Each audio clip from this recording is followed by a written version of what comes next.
Episode 8 की शुरुआत में हमें दिखाया जाता है दो बंदों को जो आपस में लड़ाई कर रहे होते हैं और कोई इनको सीसीटीवी कैमरे में से देख रहा होता है और इन दोनों में से एक बंदे ने दूसरे को मार दिया है और वो सीसीटीवी कैमरे में देख रहा होता है।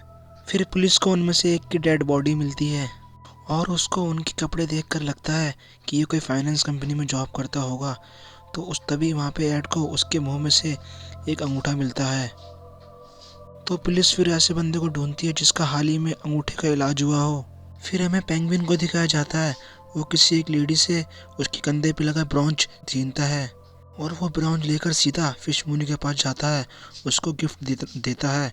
उससे कहता है इसे गिफ्ट को कबूल करो और हमारे बीच में हुए मनमुटाव को भुला दो। फिश मुनी उससे कहती है कि तुम्हें फैल्कन माफ़ कर सकता है पर मैं नहीं, और वही ब्रोंज उसके हाथ में घुसेड़ देती है। बट इसके बदले में पेंगुइन उसको कुछ नहीं करता और वहाँ से चला जाता है। अब हमें ब्रूस को दिखाया जाता है। ब्रूस अपने स्कूल के दिनों में वापस जाने लगा है। जब से उसकी पेरेंट्स की मौत हुई है ये उसका पहला दिन होता है। उसको अल्फ्रेड हिम्मत देता है कि तुम स्कूल जाओ, तुम्हें स्कूल जाना ही पड़ेगा। यहाँ पे पुलिस को जो लाश मिली है जिम उसके बारे में उसकी मदर से पूछता है कि वो किस तरह की जॉब करता था।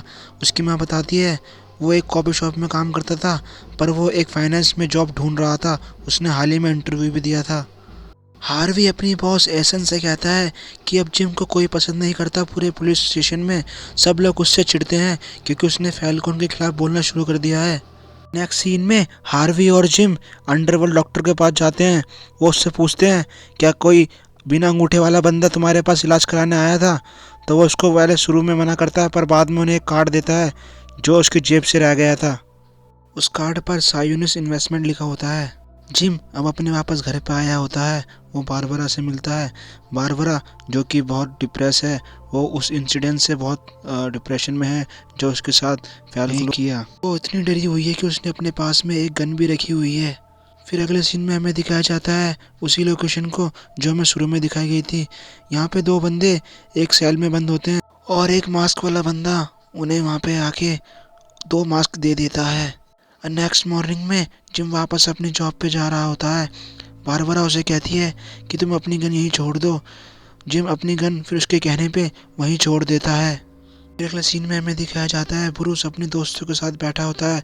उसके दोस्त उसको बुलिंग करते हैं, उसके मदर फादर के बारे में पूछते हैं पर ब्रूस उनको कुछ नहीं कहता। फिर हमें दिखाया जाता है लीज़ा और फिश मूनी को जो कि एक चर्च में आके मिलते हैं। फिश मूनी लीज़ा से कहती है कि तुम्हें अब फैल्कन से कुछ बातें निकलवानी होगी।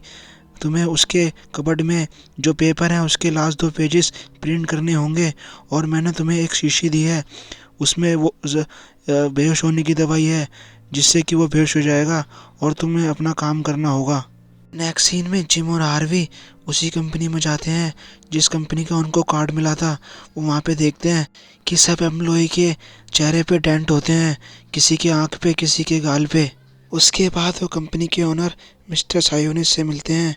वो उससे कहते हैं कि तुम्हारी कंपनी के एम्प्लॉय के सबके चेहरों पे ये निशान क्यों हैं चोटों के।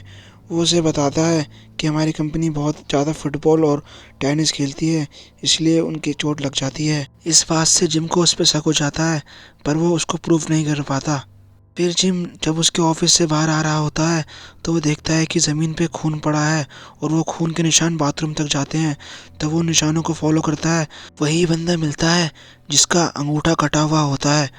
उसकी वहाँ पे लड़ाई होती है पर जिम उसको किसी तरह नॉकआउट करके जेल में इंटरोगेट करने के लिए ले जाता है। अब नेक्स्ट सीन में हमें दिखाया जाता है कि ब्रूस के स्कूल के बच्चे उसको और ज़्यादा बुलिंग करने लगते हैं। वो उसके मदर के बारे में उल्टा सीधा बोलने लगते हैं और उनकी वहाँ पे लड़ाई हो जाती है पर ब्रूस उनसे बुरी तरह पिट जाता है। नेक्स्ट सीन में जिम और हार्वी उस बंदे से इंटरोगेट करते हैं। वो उन्हें स्टेटमेंट देता है कि एक हायरिंग प्रोसेस होता है। हमारा बॉस 3 टॉप कैंडिडेट को आपस में लड़वाता है और जो जीतता है उसे सिलेक्ट कर लिया जाता है। यही सब बातें हार्वी अपनी बॉस को बता रहा होता है। तभी वहाँ पे एड आके कहता है कि ये जो बंदे की बॉडी मिली है इसको एक ऑफिस में मारा गया है। जिम और हार्वी ने जिस बंदे को पकड़ा था उसका लॉयर आके एक स्टेटमेंट देता है। ये कहता है ये सब जो भी इसने बोला ये पुलिस के प्रेशर में आके बोला, इसका कोई मतलब नहीं है और उसको वहाँ से ले जाता है। उसके बाद हार्वी ये पता करने जाता है कि कितनी बिल्डिंग्स और हाउसेस सियोनिस के नाम पर हैं। नेक्स्ट सीन में एल्फ्रेड ब्रूस पे गुस्सा होता है कि तुम्हारी ये हालत किसने की, तो बताता है कि कुछ लड़के उसको बुलिंग कर रहे थे पर वो उसको नहीं मार पाया क्योंकि वो उससे बड़े थे। फिर हमें दिखाया जाता है कि बारबरा जिम को कॉल करती है, वो उसके साथ टाइम स्पेंड करना चाहती है पर जिम अपने काम में बिजी होने के कारण उसकी पूरी बात नहीं सुनता और बीच में ही फ़ोन कट कर देता है, जिससे बारबरा अपसेट हो जाती है। अब नेक्स्ट सीन में हमें दिखाया जाता है कि फिशमूनी ने लीज़ा को जो दवाई दी थी फैल्कलोन की चाय में मिलाने के लिए, वो उसमें आधी मिला देती है और आधी गलती से गिरा देती है। नेक्स्ट सीन में हमें दिखाया जाता है कि जिम सायोनिस के एक पुराने ऑफिस में चेक करने जाता है, तो वहाँ पे उसको दो बंदे दिखते हैं जो कि सेल में कैद होते हैं। तभी इतने में वहाँ पे सायोनिस आके जिम को बेहोश कर देता है। नेक्स्ट सीन में हमें दिखाया जाता है कि सेलिना को दोबारा ने पुलिस वालों ने पकड़ लिया है, सेलिना यानी कैटवुमन। नेक्स्ट सीन में एल्फ्रेड ब्रूस को उसी लड़की के घर पे लाया होता है जिसने उसके साथ बुलिंग की होती है। वो उसको उसकी फादर की वॉच देता है और कहता है कि तुम इससे उस बंदे को मारो, और ब्रूस उसको इतना मारता है कि उसके मुंह से खून निकलने लगता है। नेक्स्ट सीन में जब जिम को वापस से होश आता है तो वह अपने आप को 3 मास्क वाले बंदों के बीच में खड़ा हुआ पाता है। वो तीनों मास्क वाले बंदे को ऑर्डर मिला होता है जो जिम को मारेगा उसको ये जॉब मिल जाएगी फाइनेंस की। और इस सीन पे जो कंपनी के और एम्प्लॉय होते हैं वो सीसीटीवी कैमरे पे देख के बहुत खुश हो रहे होते हैं, चेयरिंग कर रहे होते हैं। और दूसरी तरफ हार्वी जिम को ढूंढने के लिए पुलिस में कहता है कि मुझे तुम लोगों की मदद चाहिए कुछ एड्रेस वगैरह ढूंढने में ताकि हम जिम को बचा सके, पर उसको कोई नहीं मदद करता। तो वो चिल्ला के गुस्से में सबको डांट देता है और फिर उसके मदद करने के लिए उसकी बॉस और वहाँ पे एक एम्प्लॉय आते हैं। अब यहाँ पे सायोनिस के कहने पर ये तीनों बंदे जिम को मारने लगते हैं, पर जिम किसी तरह इन तीनों से बचकर इन तीनों को मार देता है और फिर वहाँ पे खुद सायोनिस आ जाता है। फिर हमें जिम और सायोनिस की फाइट देखने को मिलती है। इन दोनों में भी बहुत तगड़ी फाइट होती है, पर जिम इसको भी नॉकआउट कर देता है। पर इसको जैसे ही पूरा मारने वाला होता है वो उसको नहीं मारता, वो उसको छोड़ देता है। तभी वहाँ पे जिम की बॉस एसन अपने 2 पुलिस ऑफिसर्स के साथ आती है और उसको कैद कर लेती है। फिर नेक्स्ट सीन में फिशमूनी अपने रेस्टोरेंट में बैठकर एक ओल्ड लेडी का म्यूजिक सुन रही होती है। तभी वहाँ पे लीज़ा आती है। फिशमूनी उसे कहती है कि तुमने पेपर की कॉपी निकाली। लीज़ा उसे कहती है हाँ मैंने निकाल तो ली, पर फैल्कलोन को आज या कल पता चल ही जाएगा कि ये सब तुम करवा रही हो, कि तुम ये सब क्यों करवा रही हो, तुम्हारे पास पैसा पावर सब है, तुम और पैसा क्यों चाहती हो। तो फिशमनी उससे कहती है कि मेरी मामा को फैल्कलोन के एक आदमी ने मारा था, उस टाइम पर मैं बहुत छोटी थी और इसलिए मैं कभी भी पावरलेस नहीं होना चाहती। फिर जब बाद में वो ओल्ड लेडी फिशमून से कहती है क्या तुम सच में बहुत गरीब थी और तुम्हारी मामा को फैल्कलोन ने मारा था, वो कहती है कभी कभी झूठ भी बोलना पड़ता है। फिर हमें दिखाया जाता है पेंगुइन को जो कि फिशमूनी के लिए जो काम करता है उसको पकड़ के लिए आता है। वो उससे कहता है सबके कुछ सीक्रेट्स होते हैं, ज़रूर फिशमूनी का भी सीक्रेट होगा, तुम उसे मुझे बताओ वरना मैं तुम्हें मार दूंगा।